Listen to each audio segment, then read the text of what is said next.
예, 김대기 선생입니다. 수능 완성 유형편 세 번째에 나와 있는 김동리의 무녀도 설명하도록 하겠습니다. 뭐 크게 어렵지 않은 글이라서 차근차근 읽어 나가면서 필요한 부분들 설명할 테니까 잘 들어주시면 좋겠습니다. 자, 우선 이 글은 원래는 처음에 이게 일제강점기 때 30년대 후반 정도에 한번 출판이 됐었고요. 그 이후에 한번 개작이 된 적이 있습니다. 여러분이 지금 보시고 있는 이 글은 개작된 글일 거예요. 자, 무녀도라고 하는 글이 하나 만들어졌고요. 나중에 이게 뭘로 다시 또 바뀌어지냐면 을화라고 하는 글로 다시 바뀌어지게 됩니다. 시험과는 별로 관계없는 무관한 이야기고요. 자, 이제 여러분들이 좀 눈여겨서 들어줄 게 하나가 있습니다. 자, 이 글 속에는 어떤 얘기가 나오냐면 모화라고 하는 무당을 통해서 우리 민족의 전통적인 정서, 전통적인 어떤 신앙관 가운데 하나인 무속신앙이 나오게 되죠. 이거는 뭘 보여주는 거냐면 우리 문학의 특수성을 보여주는 겁니다. 자, 문학이 어떤 가치를 가질 때 아마 문학 시간에 들어본 적이 있을 거예요. 특수성과 보편성이란 말 들어본 적이 있죠. 어떤 문학이든지 간에 인류가 보편적으로 가지게 되는 공통된 정서를 가지고 이야기를 이끌어 나가는 부분이 있고 동시에 어떤 특정한 문화권 내에서의 어떤 문화를 혹은 그들의 어떤 정서를 강조해서 보여주는 그런 글들이 있는데 이 글 같은 경우에는 우리 문학의 특수성을 우리 문화의 특수성을 보여주는 그런 글 가운데 하나라고 볼 수 있고요. 자, 이제 더 중요한 얘기 하겠습니다. 지금 보시는 이 무녀도는 수능에는 한 번도 출제된 적이 없습니다. 모의고사에서도 거의 출제된 바가 없고요. 그러니까 학생들이 조금 생소할 수는 있는데요. 우리가 지금 봤던 이 글만 가지고는 판단하기가 어렵습니다만 만약에 이 지문이 모의고사나 수능에 나오게 된다면 선생님이 지금 말하는 것처럼 나올 거예요. 이게 액자식 구조입니다. 외화가 있고요. 외화가 있고 이 외화 속에 내화가 들어있는 액자식 구조인데 이 내화는 여러분들이 지금부터 보시게 될 지문의 내용입니다. 여기 지문 내용은 내화로 구성되어 있어요. 외화는 우리 지문 속에 나오지 않죠. 그러다 보니까 이 글이 이것만 봐서는 액자식인 걸 판단하기가 어려운데 아마 다르게 문제가 출제가 되면 외화의 일부분과 내화의 일부분을 함께 제시해서 액자식 구조를 물을 가능성도 매우 높죠. 외화 얘기를 잠깐 해드리면 이 글의 제목이 무녀도라고 되어 있죠. 말 그대로 무당을 그린 그림이라는 뜻이에요. 자, 이 그림이 나라고 하는 서술자의 집에 있는데 우리 할아버지 때 나의 할아버지 때 어떤 사람이 어떤 소녀 한 명을 데리고 와서 그 여자애가 그려주고 간 그림이다. 이 그림과 관련된 내력을 이야기하는 부분이 외화고요. 우리가 지금부터 보게 될 내용은 내화 속의 이야기가 진행이 됩니다. 그래서 다시 잔소리 같습니다만 다시 말씀드립니다만 우리가 지금 보게 되는 김동리의 무녀도는 전체적으로는 액자식 구조로 되어 있다. 요거 하나는 기억을 해두시면 좋지 않을까 싶어요. 자, 그러면 본문 내용으로 들어가서 설명을 하겠습니다. 뭐 선생님 읽어드리지 않더라도 여러분 충분히 이해할 만한 내용이긴 합니다만 그래도 기억을 위해서 차근차근 읽어나가면서 필요한 부분들을 설명하도록 할게요. 자, 모하의 말을 들으면 이 모하라고 하는 사람이 이 글의 중심 인물이 됩니다. 무당이죠. 자, 모하의 말을 들으면 낭이는 자 이제 누구에 대한 설명이냐면 항상 글을 보실 때 인물을 잘 따라 그랬죠, 그죠? 자, 모하의 말을 인용을 해서 낭이라고 하는 모하의 딸이에요. 모하의 딸. 아까 선생님 외화에서 어떤 소녀가 그림을 그렸다 그랬죠, 그죠? 그 그림을 그린 소녀가 바로 이 여자 낭이가 되는 겁니다. 어쨌든 여기만 봐서는 알 수가 없죠. 어쨌든 자 모아의 말을 들으면 낭이는 수국꽃님의 화신으로서 그녀가 꿈에 용신을 만나 복숭아 하나를 얻어 먹고 꿈꾼 지 1회 만에 낭이를 낳은 것이라고 했다. 자, 뭔가 좀 말이 안 되는 거죠. 여기서 말하는 그녀는 모아죠, 그죠? 모아가 태몽을 꾼 거예요. 태몽을 꾸게 되었고 태몽 속에서 용신님이 자신한테 복숭아 하나를 줬는데 꿈을 꾼 다음에 일주일 만에 얘가 태어났답니다. 자, 뭔가 무당다운 말을 하고 있어요. 조금 더 보죠. 자, 그녀의 말에 따르면 모하의 말에 따르면 수국 용신님은 따님이 12형제였는데 첫째는 달님이고 둘째는 물님이고 셋째는 구름님이고 이렇게 12째는 꽃님이었는데 막내딸이네요. 그죠? 꽃님이가 막내딸인데 산신님의 12아드님과 혼인을 시키게 되어서 달님이는 햇님에게 물님이는 나무님에게 구름님은 바람님에게 각각 차례대로 배혼을 정해 나가려니까 짝을 지어서 이렇게 나가려고 하니까 막내 따님인 꽃님이는 봄씨 연애를 좋아하시는 성미라서 자기 차례가 돌아오기를 미처 기다릴 수가 없어 11번째 형인 열매님의 낭군님이 되실 새님을 가로채어 버렸더니 배필을 잃은 열매님과 나비님은 슬피 울면서 제각기 용신님과 산신녀님께 호소를 한 결과 용신님이 먼저 크게 노하셔 벌을 내려서 꽃님의 자, 이 얘기하려고 하는 거예요. 꽃님이의 길을 멀게 하시고, 자, 꽃님이가 김어건입니다. 아무것도 들을 수 없어요. 물론 들을 수 없으니까 말도 배우지 못했겠죠. 그죠? 말도 하지 못하고 듣지도 못합니다. 길을 먹게 하시고 수국을 추방하시더니 꽃님에게서 그만 복사꽃이 되어 봄마다 강가로 산기슭으로 붉게 피지만 새님이 가지에 와서 아무리 제잘거려도 지금까지 기가 먹은 채 말없는 벙어리가 되어 있는 것이라고 한다. 자, 말 대지게 깁니다만 결국은 뭐에 관한 이야기냐면 모하의 딸 낭이가 왜 말도 못하고 듣지도 못하는가, 거기에 대한 모하의 무속적 해석을 보고 있는 거죠. 뭐 내용 자체는 특별한 건 없습니다. 다음으로 갑니다. 자, 모하는 주막에서 술을 먹다 말고 화랑은 박수라고 돼 있죠. 이거 뭐냐 하면 남자 무당들을 이야기합니다. 굿 같은 거 할 때 옆에서 이렇게 북 같은 거 쳐주는 사람들이 있죠. 그죠? 그 사람들을 박수 무당이라고 부를 거예요. 그래서 자, 남자 무당들과 어울려서 춤을 추다 말고 벼랑간 미친 것처럼 일어나서 달아나곤 했다. 물으면 집에서 따님이 자기를 부르노라고 했다. 그러니까 딸이 누구예요? 낭이죠. 그죠? 낭이니까 엄마와 딸의 관계임에도 불구하고 조금 이상해요. 여기 나는 모하라는 여자는 자기 딸을 키운다는 입장이 아니라 자기 딸을 모신다는 그런 입장을 보여주는 사람인 것 같습니다. 자, 그녀는 수국 용신님께서 낭이 따님을 잠깐 자기에게 맡겼으므로 자기는 그동안 맡아 있는 것 뿐이라고 했다. 그러므로 자기가 만약 이 따님을 정성껏 섬기지 않으면 큰 어머님 되시는 용신님의 노여움을 살까 두렵노라고 하였다. 계속 그냥 무속신앙적인 해석이에요. 낭이뿐만 아니라 모하는, 자, 이제 계속 이제 모하라고 하는 사람의 캐릭터를 보여주는 거죠. 그러니까 우리가 읽고 있는 부분은 두 가지 정보를 주고 있는 거죠. 모하의 딸은 듣지도 말하지도 못한다. 그다음 두 번째, 모하라고 하는 사람은 무당인데 이 사람은 세상의 모든 것들을 이렇게 무속적 시각에서 해석하는 그런 사람이었다. 인물의 캐릭터를 부여하고 있는 부분입니다. 자, 모하는 보는 사람마다 너는 나무 귀신의 화신이다. 너는 돌 귀신의 화신이다라고 하면서 걸핏하면 칠성에 가서 빌라는 둥, 용화에 가서 빌라는 둥 했다.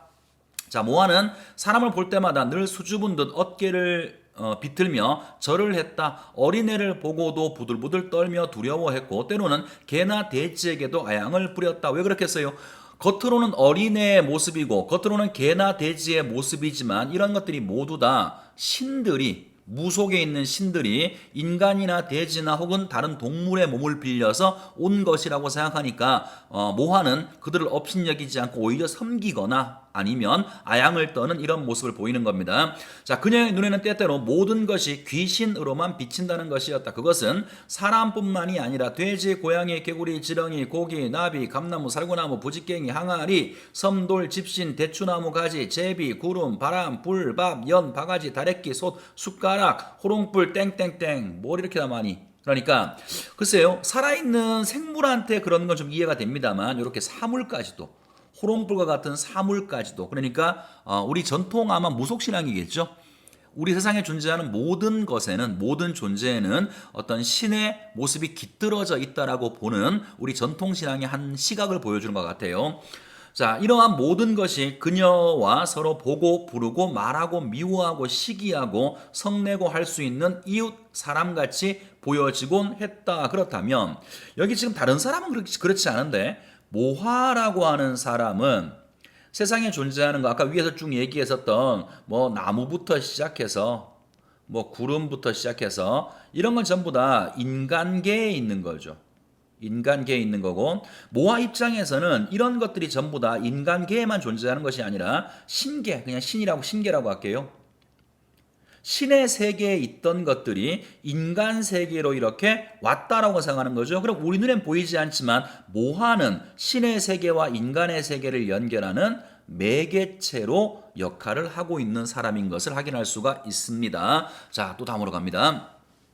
중략 부분 줄거리. 집을 떠났던 모아의 아들은 예수 교도가 되어서 돌아온다. 자, 이거 잠깐 얘기할까요? 이 아들 같은 경우에는 그 아까 낭이가 있었죠. 낭이랑은 엄마만 똑같고 아빠는 서로 다른 사람들이에요. 어릴 때부터 굉장히 똑똑했었고요. 총명했던 놈이었는데 모아 입장에서는 무당의 아들이기 때문에 사람들한테 업신여김 받을까봐 자신의 능력을 한번 펼쳐보라고 절에다가 보내게 됩니다. 그런데 그 10년이 지났는데 다시 돌아왔는데 이놈이 이제 어떻게 돌아왔냐면 예수 교인이 되어서 돌아온 거예요. 그럼 우리가 대략 눈치를 깔 수 있죠, 그죠? 모하라고 하는 사람은 우리의 무속신앙을 대표하는 사람이고요. 동시에 여기 아들이라고 나와야죠. 우길 거예요, 아마 이름이. 자, 아들은 무속신앙이 아니라 이 사람은 기독교적 세계관. 다시 이걸 조금 더 확장해서 얘기하면 동양적 신앙관과 서양적 신앙관에 서로 이제 갈등, 대립이 이루어지게 될 겁니다. 자, 조금 더 보시죠. 아들이 예수교도가 되어서 돌아옵니다. 모아는 아들의 성경을 불태우며 아들의 신을 쫓아내려고 구술하는 도중 이를 제지하는 아들의 의도치 않게 칼로 찌르게 된다. 그러니까 뭐 뻔한 거 아니겠어요. 모아 입장에서는 아들이 예수 귀신이 씌었다라고 보는 거고, 그래서 아들에게서 사악한 예수 귀신을 쫓아내야 된다. 이게 모아의 생각이고, 반대로 아들의 입장에서는 우리 엄마한테는 사악한 귀신이 쓰여 있으니까 예수님의 힘을 빌려서 우리 엄마에 쓰여져 있는 저 귀신을 쫓아내어야 된다라고 생각하기 때문에 여러 번 갈등이 존재했어요. 그러던 가운데에서 모아가 구슬을 합니다. 자기 아들한테 씌어져 있는 예수 귀신을 쫓아내려고 모아 입장에서는 구슬하게 되는데, 구슬하다가 뭔가 제정신이 아니었겠죠, 그죠? 그 상황에서 그걸 말리러 온 아들을 칼로 찌르게 됩니다. 찔렀는데요, 바로 죽진 않아요. 이제 찔린 다음에 이제 병석에 누워서 시름시름 앓게 되는 겁니다. 자, 다음으로 가죠.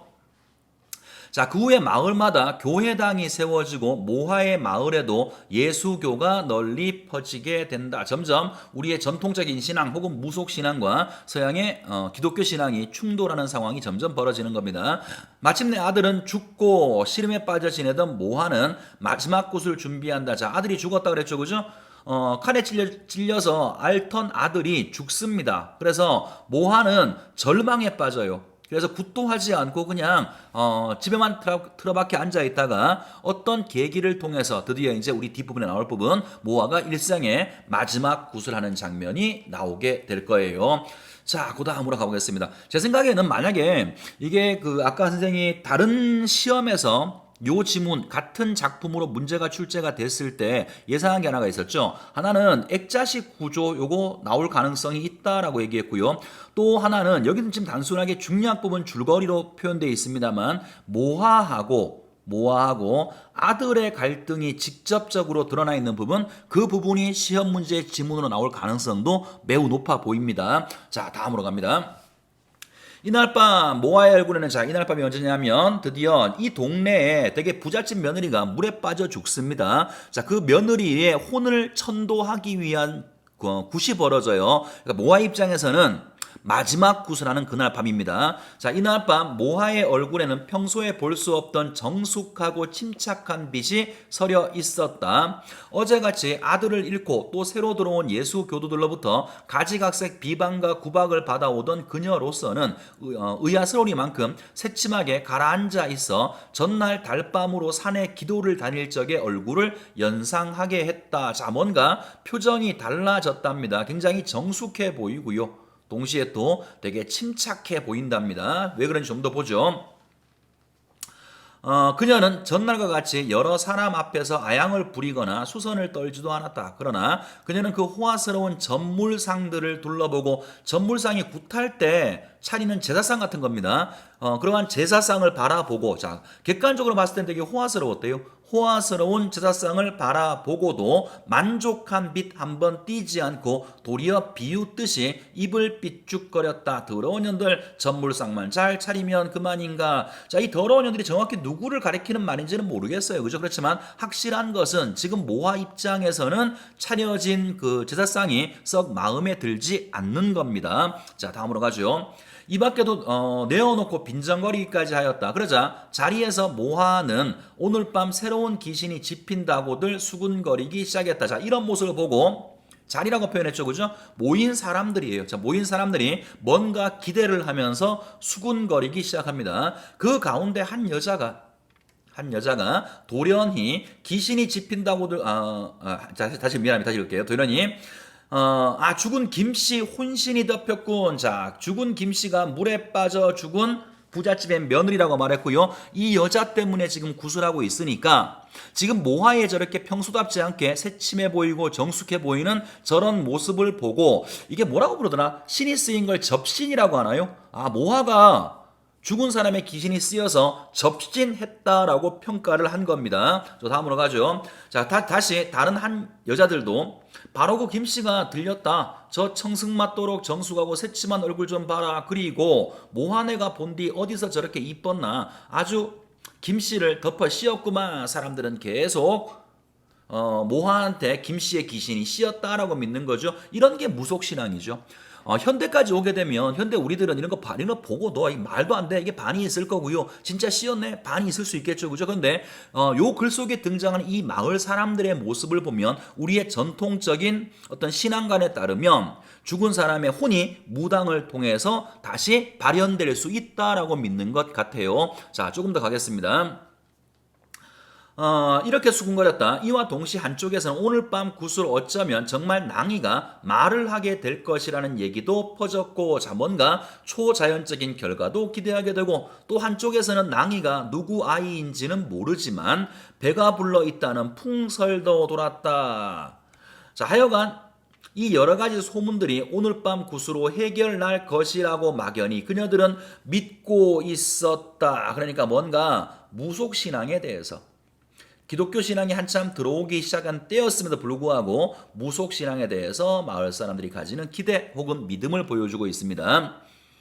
자, 모하는 김씨 부인이 처음 태어났을 때부터 물에 빠져 죽을 때까지의 사연을 한참씩 넋두리 해대다가는 화랑이들의 장구, 화랑이가 아까 박수무당들이었죠. 남자 무당들의 장구필이 해금에 맞추어서 춤을 덩실거렸다. 그녀의 음성은 언제보다도 더 구슬펐고 몸뚱이는 뼈도 살도 없는 율동으로 화한 듯 너울거렸고, 자, 춤춰서 이제 접신이 되어서 춤추는 모습을 묘사했고요. 치한 양 어리 빠진 양 구경하는 여인들의 숨결은 모아의 캐잣자락만 따라서 오르내렸다. 모아의 캐잣자락은 모아의 숨결을 따라서 나부끼는 듯했고, 모아의 숨결은 한마는 김씨 부인의 홀령을 받아서 천승에 자지러진 채 비밀을 풀고 조용히 굽이 돌아서 흐르는 강물과 함께 자리를 옮겨가는 하늘의 별들을 삼킨 듯 했다. 자, 이제 구슬하는 풍경을 쭉 묘사한 겁니다. 밤중이 되어서였다. 이제 굿이 이제 계속 진행이 되고 있고요. 시간이 흘러서 어떤 특정한 시간이 이르렀습니다. 밤중에 되어서였다. 혼백이 건져지지 않는다는 것이었다. 아까 선생님 말씀드렸다시피 물에 빠진 그 여자의 혼을 위로하기 위해서 구슬하고 있는 건데, 오랜 시간 동안 구슬했는데 혼백이 건져지지 않는답니다. 우리야 구슬 잘 모르니까 썩 잘 이해가 되지 않습니다만 아마도 그 죽은 귀신을 지금 부르는 모양인데 귀신이 응답하지 않는다는 말이겠죠.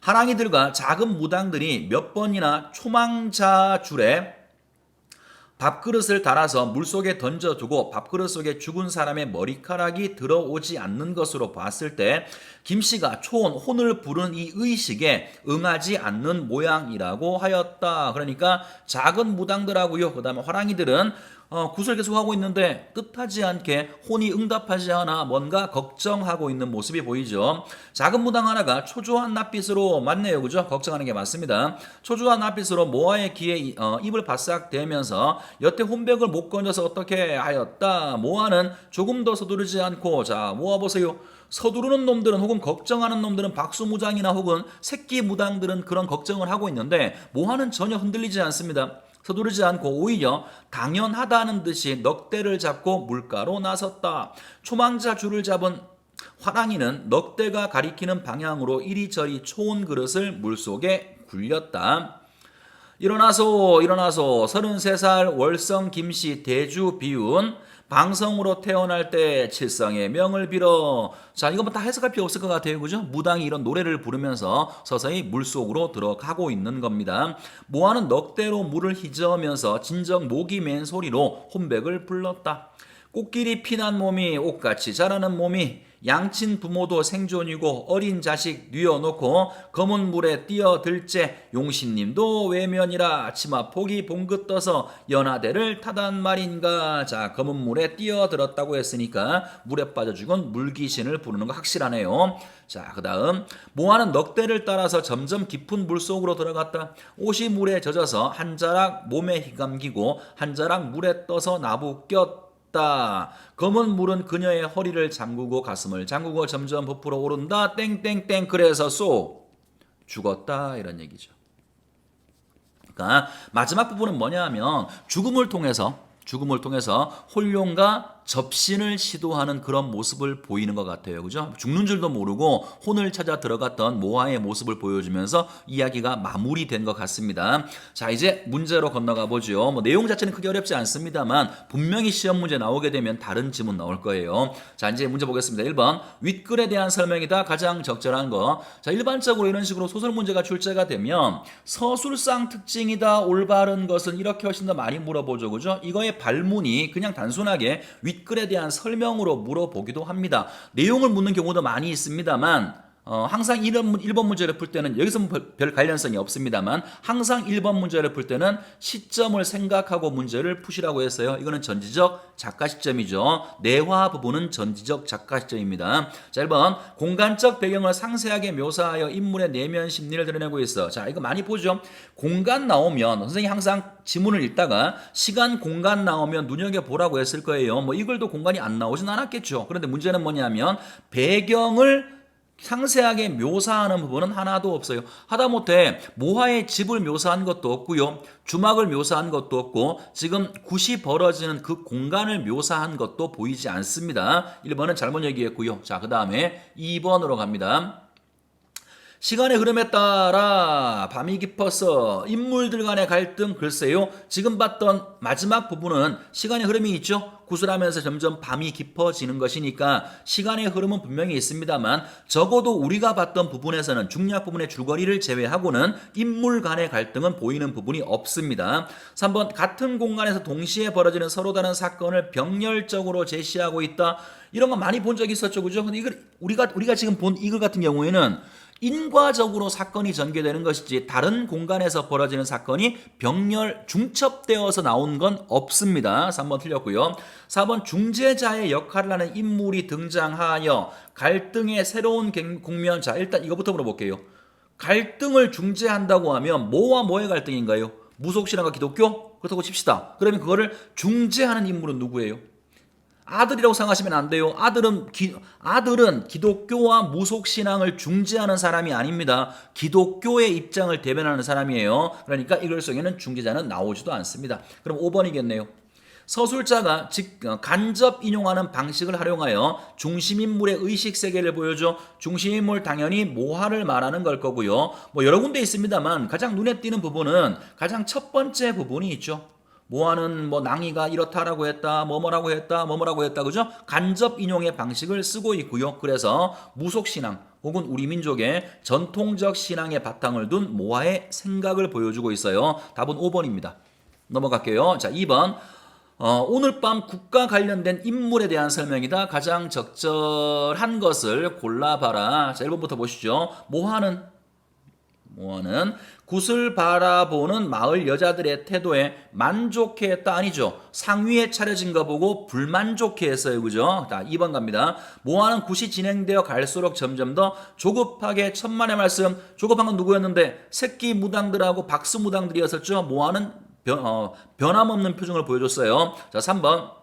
마을 여자들은 모아가 굿에서 모시는 신에 대해서 강한 의심이 아니라 이렇게 될 거다 기대했고 오히려 믿고 있었던 것이죠. 무속신앙에 대한 믿음을 보여줬던 우리 민족의 전통적인 어떤 사고를 굿을 구경하는 여자들의 모습을 통해서 보여주는 것 같아요. 자, 4번은 마을 여자들은 굿이 여러 소문에 대한 궁금증을 해소해 줄 거라고 믿었다. 어떤 답을 주는 행동이라고 굿의 효험을 믿고 있는 거죠. 4번이네요.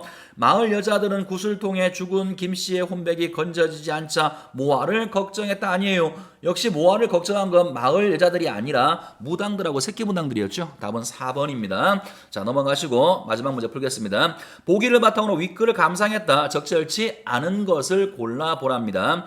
자, 김동리의 문학에서 해꽃 돌과 같은 자연과 신은 인간보다 높은 존재이고 인간은 그보다 낮은 존재로 묘사되지만 때때로 신은 혼령이나 잡신과 같은 인간적 모습으로 그려져 인간과 수평적 선상에서 이해되기도 한다. 그럼 이런 말이네요. 김동리의 글에서는 신과 자연이 인간보다 높은 모습 혹은 수평적 모습으로 그려진다. 그러면 이 문제 뻔한 거 아니겠어요? 어떤 구절을 주고 이 구절은 신을 높게 본 거냐 수평적으로 본 거냐 그거 묻지 않겠어요? 자, 맞아 봅시다. 이러한 신은 자연과 서로 혼재되어 생활 주변의 다양한 존재로 나타나기도 하고 신이 인간에 내재된 모습으로 그려지기도 한다. 무당은 바로 신적 영역과 이제 무당의 역할이에요. 무당이라고 하는 것은 신적 영역과 인간 영역의 경계를 넘나들 수 있는 존재에 해당한다. 다른 말로 매개체라고 부를 수 있겠죠. 신과 인간이 하나가 되는 접신의 과정에서 무당은 인간적 한계를 넘어서서 혼령이나 잡신에 가까운 존재로 변해가며 자연의 세계에 좀 더 밀접하게 다가가게 된다. 자, 아마도 접신의 과정에서 인간적 한계를 넘어서 이렇게 된다. 이건 아마도 글의 제일 마지막 부분에서 봤던 모하의 죽음을 얘기하는 것 같아요. 인간적 한계를 넘어간다는 말은 죽음을 전혀 두려워하지 않고 죽음조차도 두려워하지 않고 신의 세계, 자연의 세계로 갔던 무당의 모습을 아마도 이 보기의 제일 마지막에서 이렇게 표현한 것 같습니다. 자, 그럼 옳지 않은 거 골라볼게요. 1번 합니다. 모아가 낭이를 갖기 전 꾼 꿈을 믿고 낭이를 수국 용신님의 따님으로 여겨 정성스럽게 섬기는 것은, 자, 섬긴다고 했어요. 자기 딸임에도 불구하고 섬긴다라고 표현했습니다. 섬기는 것은 신과 인간을 무슨 소리? 수평적이 아니라 신을 더 높은 존재로 보는 거죠. 답은 1번이네요. 2번은 모아가 사람을 볼 때마다 늘 수줍은 듯 어깨를 비틀며 절을 하고 어린애를 보고도 부들부들 떨며 두려워하는 것은, 자, 절하고 두려워합니다. 왜냐하면 신이 인간에게 내재해 있다고 보니까 높이 평가하고 있는 거죠. 수평적으로 보는 게 아니라 신을 인간보다 더 높은 존재라고 보니까 이런 행동을 보일 겁니다.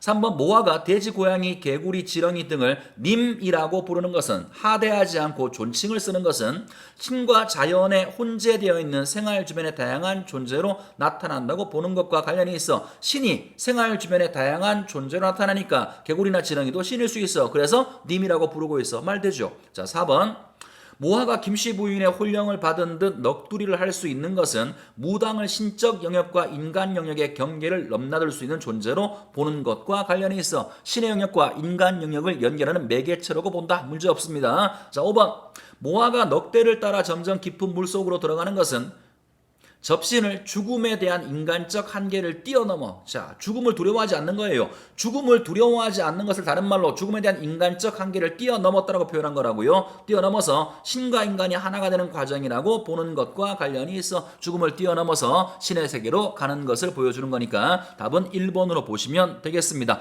자, 이렇게 해서 별로 어렵지 않은 글입니다만 한 번쯤은 반드시 거들떠 봐야 될 글이니까 차근차근 잘 복습해 두시기 바랍니다. 자, 수고 많았습니다.